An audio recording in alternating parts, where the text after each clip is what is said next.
Hey, it's Heather, and welcome to Adventures in Gardening.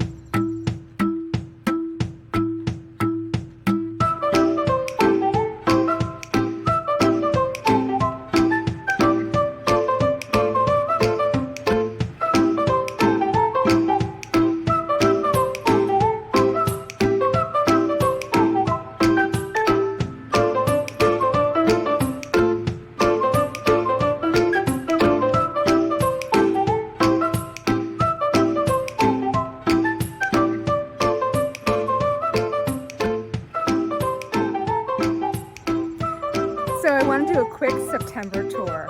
Today is a jam-packed full day for me, but there are high points and there are low points to September, and I just wanted to show you a little bit of both. So it'll kind of be like a mini garden tour. But first, a little background on the way that the summer went. We were in a pretty bad drought for, I think, the whole summer. I think children all across southern New England forgot what rain looked like. But and maybe I did too, but every time there was like rain in the forecast, the skies would get dark and maybe we'd get like a quick little downpour, and that was it. Maybe 3 times over the summer. And then all of a sudden we got all the rain at the same time. I mean, deluge. The ground could not absorb the rain that we got. I think our town, I heard, Heather's bad with numbers, but it was like 8 inches over a 48-hour period. So a lot of things that had been looking good, like the tomato plants, the blight was like, yeah, we're done. And the tomatoes just went, broke out of their skin. There were so many tomato splits because of all the rain that we got. So some losses there. But anyway, so I wanted to walk you around and show you some pretty things, and then some things that, yeah, they're done. So we're going to start right in the front. Now, in my August garden tour, I had stated I have never had such a bad dahlia year, but I was certain that they would perk up for fall, and sure enough, they did. Now, they are not nearly as tall as they were in years past. So I do have some pretties here to see, and this is my favorite. This is Maniac right here. Some of the flowers, you can see, like this one right here is like partial like red. This is a beauty, right? It's so pretty. This is High Darcy. This is one that the bees super love. I love this one. So, and you can see the yellow foliage down there, and the plants actually grew out of that. So it was a rough year for them, but man, they look so pretty right now. I'll show you some really, this one is Bahama Mama. That's a pretty one. And this one is DK Rosebud. This one is Peanut Brittle. My red cactus one. I can't remember the name of this one. It's pretty. Oh yeah, this one is, okay, I will not be planting these short guys in this border again next year. Isn't that pretty? Jitterbug actually just didn't care. And they're usually the shorter ones in the border, and no, they just didn't care that there was a drought. So they look great. Bracken Sarah right there. That's a pretty one. See, this is also Maniac, so look, yeah, I guess they're reverting. I don't know what's going on. I'll probably tag this stem and remove that one from the clump in the fall. So yeah, dahlias totally perked up and put on their show regardless of what the rest of the season was like. Now the beds that we put in, I was really faithful about watering. They look really, really good. The elephant ears, now I had probably triple the amount of elephant ears planted in here along the deck last year, and it, I just wanted, well, my husband just wanted other things here, so that's why there's just small clumps. but I have enough that I have started to make my bird baths to sell for Christmas presents for people in the neighborhood. But yeah, this is looking really, really good. I love this sedum. Now it's just about done blooming. You can see the blooms are the pink, and then they still look good after they're done blooming. My containers had a great year. They look fantastic. And even the hangers on the porch, they look really good. They're simple, but they look good. The Calicarpa Pearl Glam back here, they're just forming berries. I'm excited. Now the foliage never looked good. It always looked like I didn't give it enough fertilizer, and I did give it fertilizer, so don't listen to that plant. I did. More elephant ears. This is that celosia that I started from seed. Flamingo feather, I think. These nasturtiums, oh my goodness, they are just, I love the color. Isn't that pretty? That little contrast between the grass. And this is Thai basil that I put in. Big fan of Thai basil because the bees love it, and it just looks good all the time. And even when it is flowering, you can still use it. I think it tastes the same. It's one of the basils that you can just keep using even after it's flowered. I mean, you can use all basils after they flower, but I think they taste a little different. Okay, so I wanted to show you, see if the sun is going to work. This is Dutchman's pipe vine that I bought last year.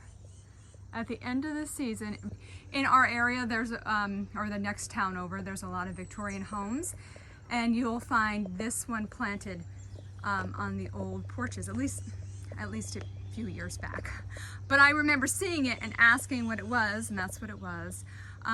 Our area, we don't have the pipevine swallowtail caterpillars that use this as a host plant. At least I don't think that we do. So it's not going to get, well, I would welcome them even if they did eat it and they wanted to use it as a host plant. But that is the Dutchman's pipe vine, and this is one season that it's done this.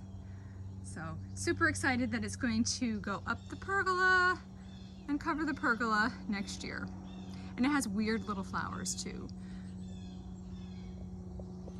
The coleus, I did this planter as an afterthought.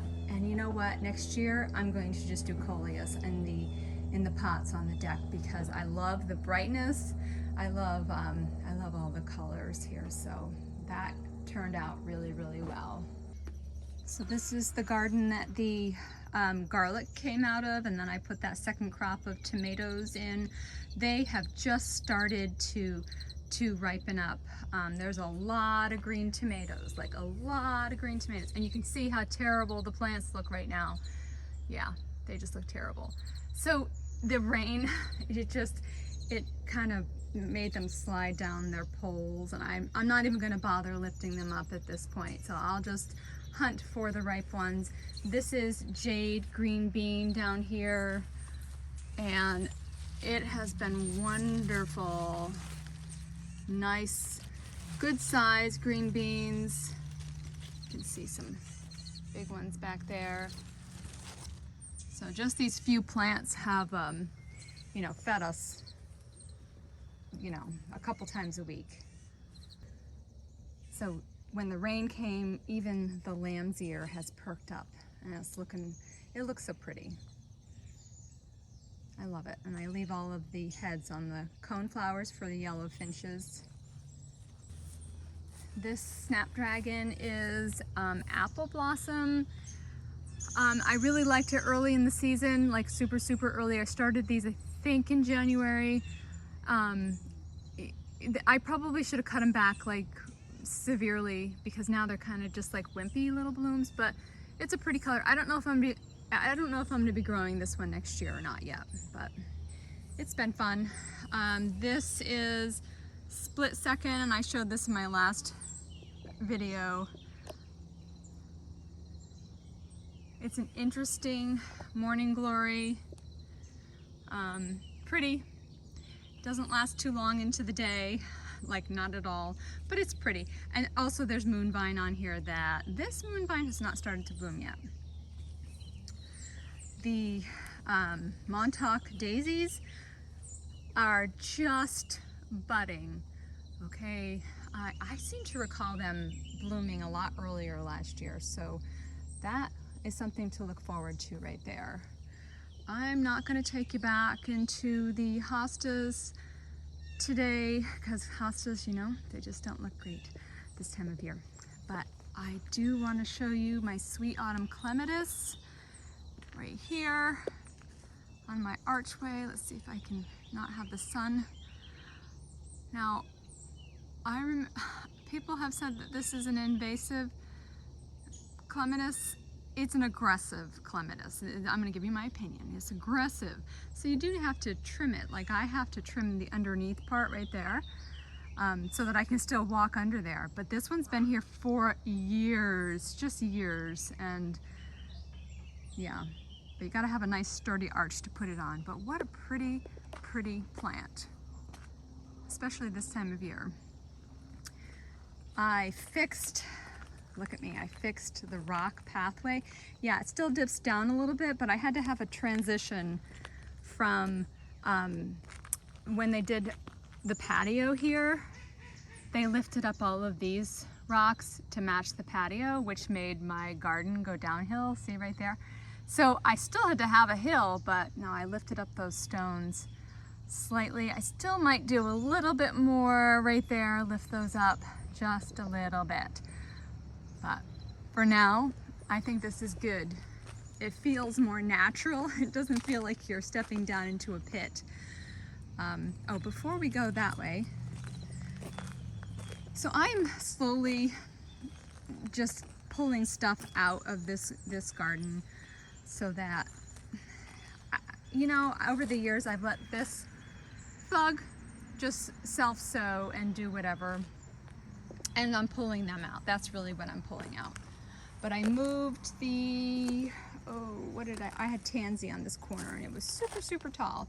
So I used my gift card that my kids got me for Christmas, and I got this anemone, this fall anemone, and I got this buddleia, and then I planted some limoncello lemon balm. And yeah, but I use lemon balm. I know you're thinking, oh, that's gonna crawl all over. I really use lemon balm, so it will not have too much of a chance. All right, let's go back up.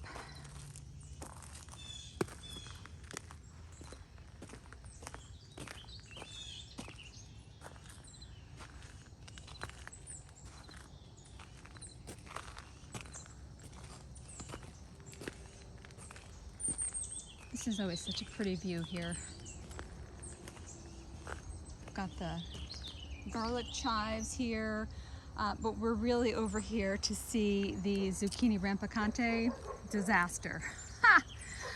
All right, so last night I'm like, I gotta harvest these things. So I'm gonna show you the pile that I've harvested. But there's still so much going on. You can see I started putting my compost stuff back in the center, and that's kind of where they were originally planted, but they have taken over. They've gone up over the trees and down the hill to the water, and even though it's a disaster, because when the rain came it beat it down, it just never recovered. There in here are squash bugs and cucumber beetles and yeah, you name it. The uglies are all in here. But this zucchini laughs because it says, ha ha ha, I will just root in and I will just grow new here. I mean, it's really insane, because for as ugly as the original plant looks, it just keeps sending out new vines. And when it sends out the new vines, oh look, Mexican bean beetle. Okay, this one doesn't have any new fruits on it. But this one, look, this one's still green. And that's a good size one. And actually there's a lot of tiny ones forming right now. This is the plant, people. If you want to increase how much food, you got to give it space. But this is the plant. Look at these. So I still have zucchinis forming, as well as zucchinis matured, and I'll show you my pile in just a second, but I want to show you one. I could not get to it. Okay, so over in here, this is just a brush pile. And they just grow in the brush pile. Can you see that long white and how it goes down onto the ground? That is another zucchini rampicante. Okay, it's in between green and the mature orangey color. But yeah, so I have to get that one. And then there's a ton more down the hill that I have to get. But let me show you my pile I harvested. So the best I could do last night is the sun was setting. I'm like, I need to get these things picked. The best I could do is put them right here. So today I will move them to a better spot. But man, oh man. So this is just a portion from 2 plants. So my vegetable garden has been very good to me this year. It is becoming difficult, okay? And you know, when you are a gardener, and yes, I plant things close together and sometimes I pay for it and other times I'm like, yay, I did it, it was a success. Probably a few too many tomato plants in here. This side has the cherry tomatoes. This side now has the purple pole beans on this side and cucumbers down further. But like I said, I'm just going to show you the high points and the low points. So this is a mix of both. I mean, I've gotten so many cherry tomatoes. I've dehydrated cherry tomatoes out of here. You do have to duck when you go in. These are daikon radish before we do go in. And they're going to have to wait a little bit longer before I harvest them. Can you see? Yeah, down in there. See the radish coming out of the ground? Soon I'll be taking care of those. Piper, and say hello. All right. So, you know, timing is everything when it comes to gardening, and these pole beans are just starting to form. That's probably the most full-size ones that I have here, but there's a lot of them. I saw little ones yesterday. Oh yeah, right in front of me here. Yeah, this little guy right here. All right, so this is the ugly inside. Look at all the leaves. I mean, this is what's gonna happen, right? But we try to keep it at bay. I stopped just picking stuff, the leaves off of it. It's just too time consuming because I would rather pick the fruits.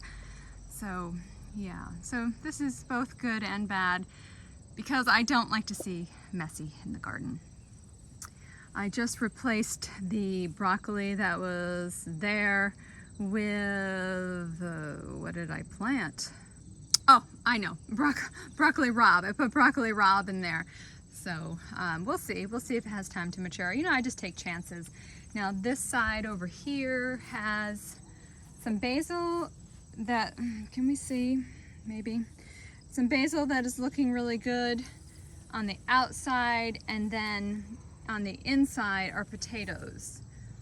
So these are all potatoes that are leaning over into the path right now. I'm not even going to even look at them. I'm just gonna let them stay until, I don't know, well, until there's a threat of a frost or after a frost or whatever. But yeah, I have to make pesto. That's on my list, to pesto to freeze. You can see how nice the strawberries are coming along, going over the wall. I love that. I have to cut them before they get into the grass there. Cucumbers on this side look terrible, terrible, terrible, terrible, terrible. Well, there's a few more that I need to pick, I guess. Cucumbers.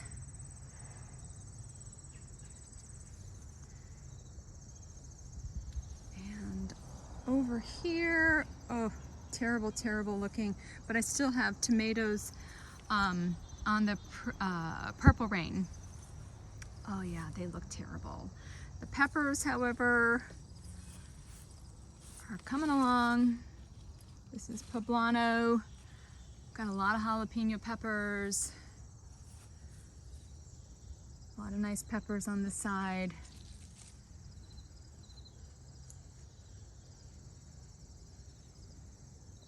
So I do have this moon vine inside the vegetable garden is actually blooming right now. It is such a cool plant and it smells fragrant, and I love this.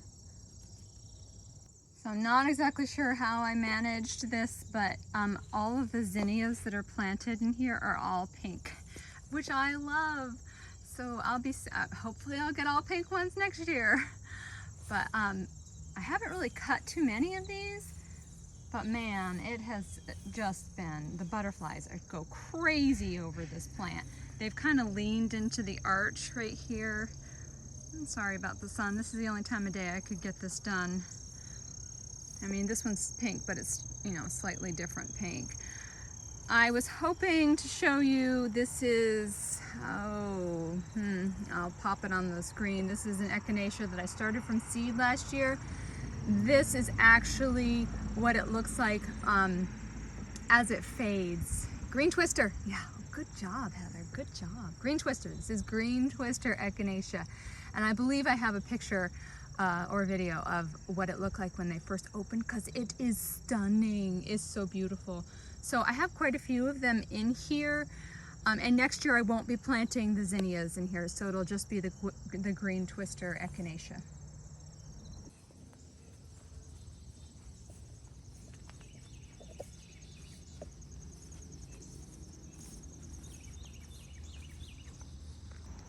So this little cutting garden that I put in the spring, this has been such a fun area. I really love how it turned out. Now, I probably will choose different things next year, or more of some than another. Isn't that beautiful? I love this amaranth. Look at how the zinnia is kind of tucked in there, using it as a support. Love that.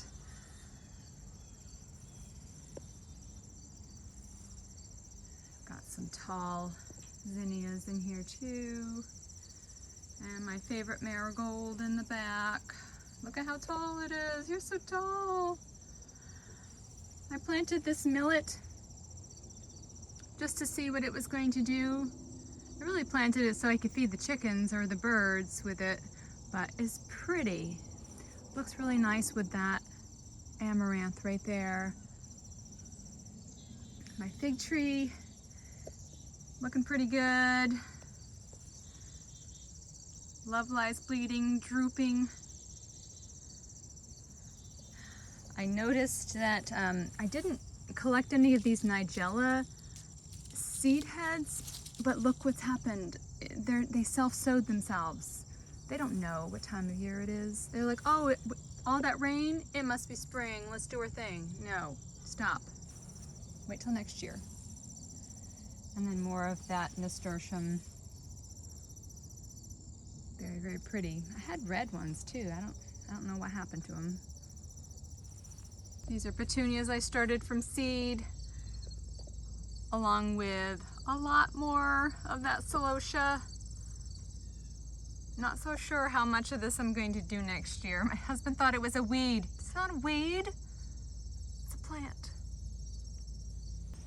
So my 2 containers, let's see if I can get a good shot of both of them. Not really.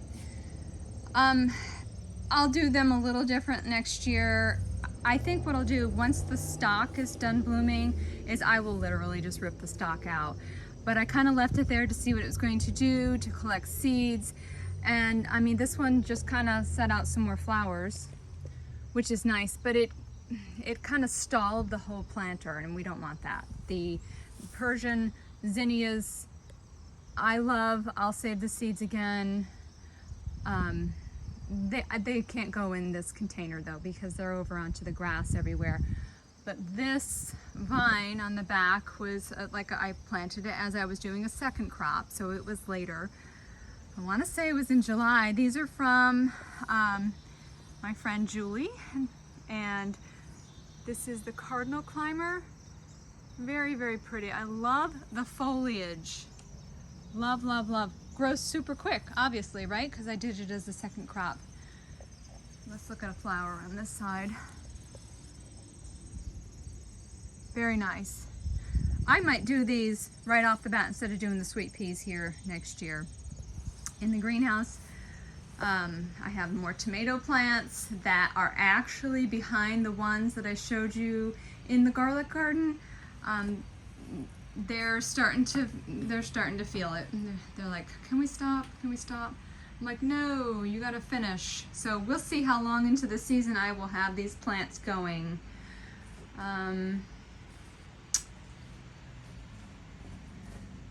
So I have a little bed for Piper in here. That's her bed where she sleeps during the day. And there's a few pepper plants.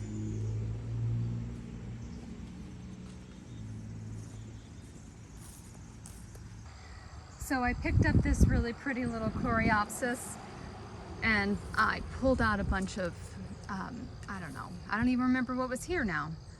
Anyway, I kind of like that color with the epimedium and the hosta in the back. So this is a little freshened up area here. So these tomato plants, yeah, I've got tomatoes that I still need to harvest, but yeah, I don't even like to come down here right now because I don't like to look at them. But they looked so nice up until that heavy rain, but that is how it works.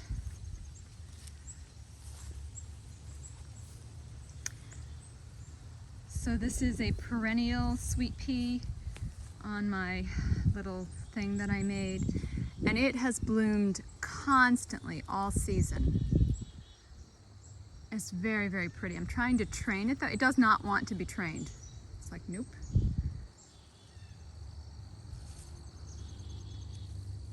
There's another Montauk daisy that is yet to bloom, so that'll be fun. Now in our area, Montauk daisies, they get as big as the winter allows them to here. So I normally don't have them. The last 2 years though, they have been big. So yay, right? So this is really the last thing that I want to show you today. I think I've covered all of the stuff that I'm like, yeah, that's a really nice plant. We need to tell people about that.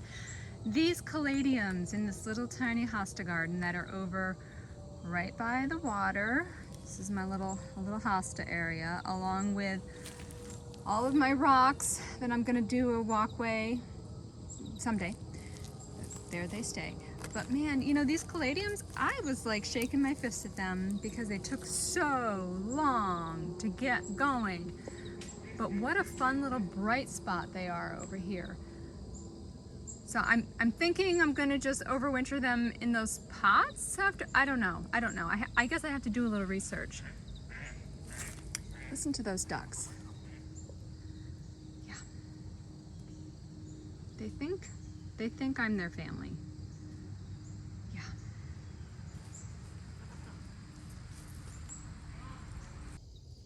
So that is it for today. I would love to know how your summer went and how your September garden looks. I mean, September is kind of like the finish line, right? I mean, we still have some season left to go, but this is like, okay, how are things gonna go from here? So plants are either thriving or they're done, one or the other. But yeah, give me a thumbs up if you enjoyed walking around with me today in my garden, and subscribe so we can stay in touch and you don't miss out on the next adventure in gardening. See you soon.